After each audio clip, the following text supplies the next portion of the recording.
तोरा संगे छौरी सब होतौ क्या गप गप होतौ रे क्या क्या क्या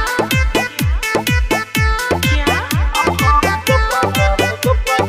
होतौ रे माँ आरती रिकॉर्डिंग स्टूडियो राजगीर।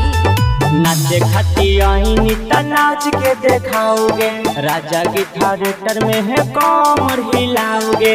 तोरा संग छौरी सब होतौगे गप गप होतौगे। शोभा सम्राट में सब होतौगे गप गप होतौगे। नाचे आईनी नालंदा जिला, बच के है जाइमी ना तो सिला। तोरा संग छौरी सब होतौ क्या क्या गप होतौगे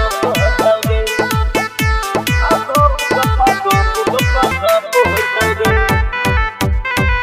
500,000 देबो चोली के भर देबो, सबके चिखाबगे। तोरा हम लिया नाचे बंगाल से कमरा हिलाओगे। बबुआ के खुश करके जाई हागे, सबके तू खुश करके जाई हागे। राजा की थिएटर में सब होतौगे गप होतौगे। शोभा सम्राट में सब होतौगे गप होतौगे।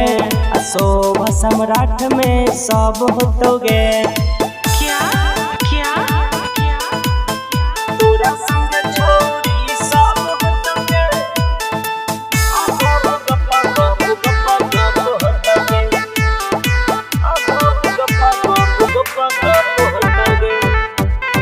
शंकर बिहारिया के गाना बजा के कमरा हिलै नहीं गे।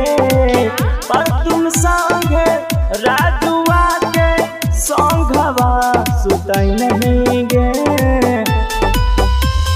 छोटू सिंह लिखे गाना गे, छोटू सिंह के बाजे है गाना गे।